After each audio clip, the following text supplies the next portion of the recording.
সামনের দিনগুলিতে রাজনৈতিক টানাপোড়েন জাতীয় নির্বাচনে বড় ধরনের প্রভাব ফেলবে বলে মনে করেন নাগরিক ঐক্যের সভাপতি মাহমুদুর রহমান মান্না।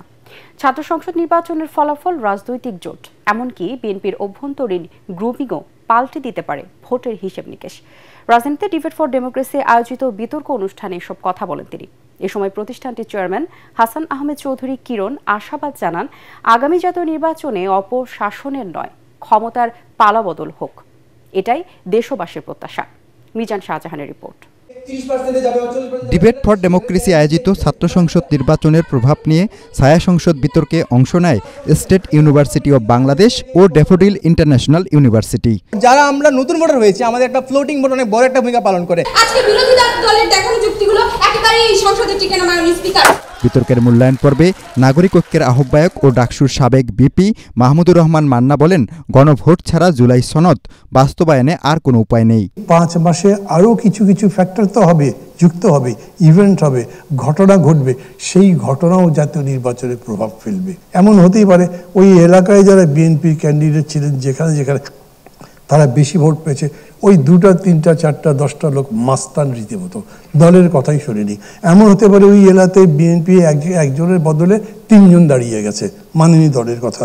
অনেক ফ্যাক্টর হতে পারে। ছায়া সংসদের স্পিকার হাসান আহমেদ চৌধুরী কিরণ বলেন, রাজনৈতিক সমঝোতার আভাস পাওয়া যাচ্ছে, হয়তো দ্রুতই তা দৃশ্যমান হবে।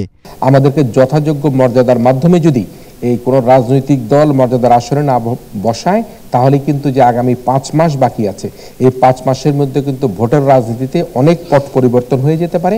যারা ক্ষমতা যাবার জন্য চেষ্টা করছেন, যারা ভোট পাওয়ার চেষ্টা করছেন, সেই ভোটের জায়গা থেকে মানুষ কিন্তু তাদের মুখ ফিরিয়ে নিতে পারেন। মাহমুদুর রহমান মান্নার মতে, যুক্তরাষ্ট্রে জাতিসংঘ অধিবেশন চলাকালে বিএনপি জামাতের সমঝোতা হবে কিনা সেটা অনিশ্চিত। আর হাসান আহমেদ চৌধুরী কিরণ সুশাসন প্রতিষ্ঠার তাগিদ দিয়ে বলেন, জাতীয় নির্বাচনে অপশাসনের পালাবদল নয়, গণতন্ত্রের সূচনাই সবার কাম্য। জাতীয় আন্তর্জাতিকভাবে নানা ধরনের সংখ্যা তৈরি হতে পারে, সেই সংখ্যা দূর করবার জন্য ফেব্রুয়ারিতে কাঙ্ক্ষিত সময় নির্বাচন হওয়া উচিত। তবে নির্বাচনে যারা ক্ষমতায় আসবেন, ক্ষমতার পালাবদলের সাথে সাথে দুর্নীতির পালাবদল না হয় দিয়ে কিন্তু আমাদেরকে সবাইকে খেয়াল রাখতে হবে।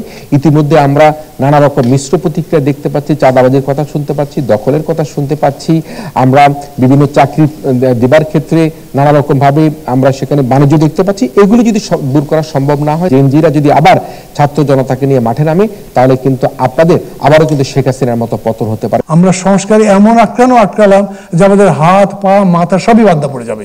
এরকম তো করা যেতে পারে না। অতএব বি লুজ, যতখানি পারেন ছাড় দিয়ে ভোটটা করতে হবে, এই অ্যাপিলটা কিন্তু সবাই করছি আমরা। বিতর্কে বিজয়ী হয় সরকারি দল state university of Bangladesh. Mizan Shahjahan, ATN Bangla, Dhaka.